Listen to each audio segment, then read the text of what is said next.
Bengaluru town development authority के साबिक रुकन नजीर अहमद ने कहा कि कर्नाटक में टीपू सुल्तान जयंती की आड़ में सियासत की जा रही। नजीर अहमद ने कहा कि कांग्रेस और बीजेपी दोनों पार्टियों का मकसद सियासी फायदा हासिल करना है।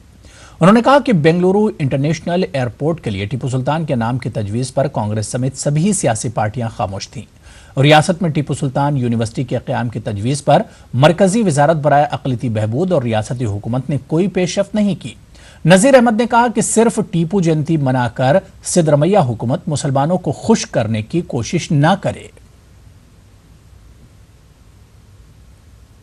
सियासत कर रहे हैं अभी, इससे अच्छा है भाई उनकी जयंती करके है ना। टीपू सुल्तान जो है he is an international figure, he is known to the world. What is Tipu Sultan गोल को एयरपोर्ट को नाम रखने के लिए गए तो नाम रखने को कोई तैयार नहीं था। सिर्फ जयंती करके है ना ये लोग है ना खुश होना चाहते हैं, हम मुसलमानों को खुश करना चाहते हैं।